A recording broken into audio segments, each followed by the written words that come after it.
Perhaps the writers could give the scientists some help. The tradition of robots going bad in science fiction is a very long-standing. I think this is why Isaac Asimov invented the three rules of robotics. The first law is as follows. A robot may not harm a human being or through inaction allow a human being to come to harm. Number two, a robot must obey orders given it by qualified personnel unless those orders violate rule number one. In other words, a robot can't be ordered to kill a human being.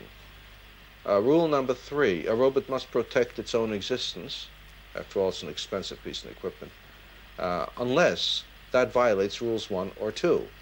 A robot must cheerfully go into self-destruction if it is in order to follow an order or to save a human life.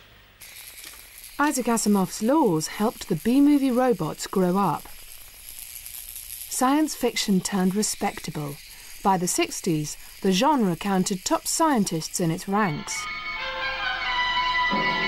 World-famous astronomer Fred Hoyle helped create a shocking superhuman robot, Andromeda.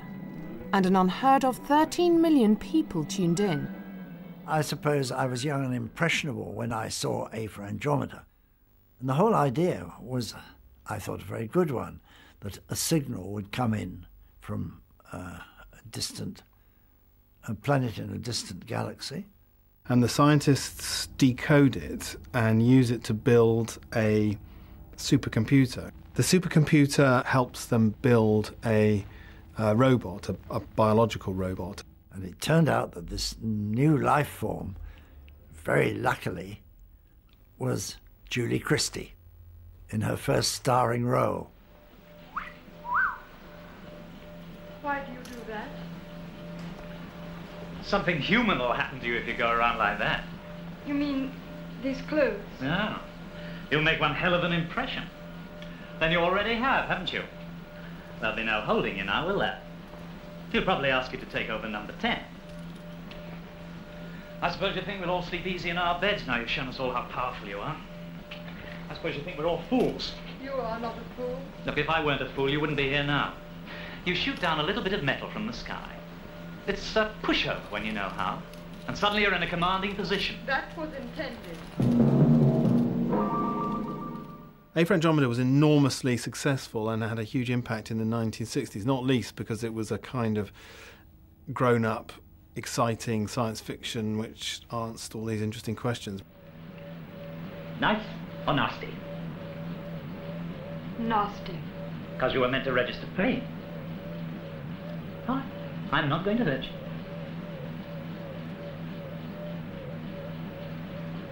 Nasty or nice? Nice. You were meant to register pleasure. Well, I doubt if you were intended to, but by giving you a human form. I think the more interesting question about Andromeda is she human? Does the fact that she has been built with a superior logical intelligence, but given the complexity of a human brain and body, how is that emergent life form have those things that we call humanity? I don't wish you any harm. Why don't you keep out? Don't talk to me like that. I created you. I made you. You made. Andromeda battles between her robot and her human side. And wouldn't you know it, her humanity wins through. You can't beat us, Dr. Fleming. Please stop trying before you get hurt. Am I likely to get hurt? Yes. Why should you warn me? Because I like you. You're talking like a human being. And it's time I stopped. Please go now.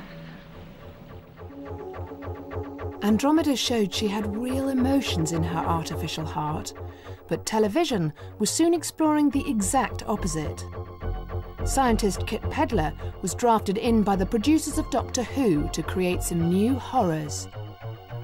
He offered a vision of humans deliberately turning themselves into machines. The BBC transformed his ideas into the Cybermen.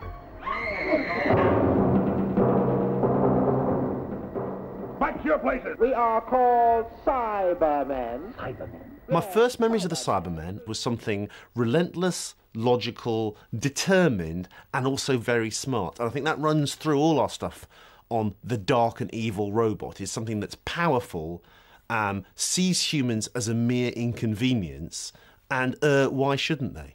Originally humans, at first the Cybermen were polite enough to explain why they were covered in bandages. But our cybernetic scientists realized that our race was getting weak. Weak? How? Our lifespan was getting shorter, so our scientists and doctors devised spare parts for our bodies until we could be almost completely replaced. But that means you're not like us. You're robots. The Cybermen are, strictly speaking, not robots. Just as the Daleks, strictly speaking, aren't robots. They're cyborgs, cybernetic organisms. That means they got fleshy bits inside. Metal on the outside, gooey stuff inside. And they had done away with such tedious human facets as feelings and good enunciation. That certain weaknesses have been removed. Weaknesses? What weaknesses? You call them emotions, do you not? But that's terrible.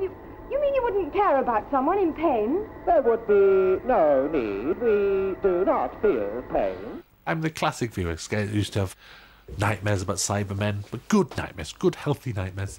I love the Cybermen. You know, it's such a fantastically British show, I think, and it's steeped in death. No! You killed him! But don't you care? Care? No, why should I care? Because they're people and they're going to die! I do not understand you. There are people dying all over your world, yet you do not care about them. The Doctor Who writers had tasted blood. With the next incarnation of the Cybermen, the bandages were off. I still do remember a sense of mounting dread.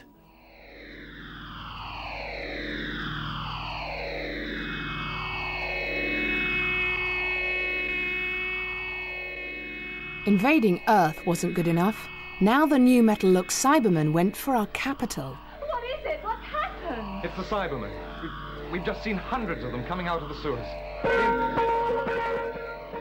And suddenly these things are popping out of sewers and walking down the steps of St. Paul's, and they're doing it together.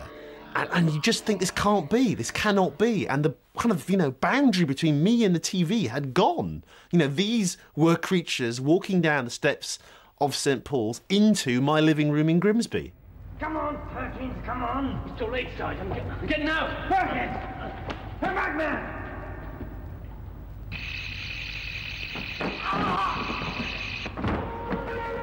For many British children, the image of the indomitable Cybermen could never be erased. When I saw Reservoir Dogs, seeing the gang all walking in a slightly odd rhythm, I had a cyber flashback. Mr. Pink, Mr. Orange, Mr. Blue. I was actually seeing lots of Mr. Silvers.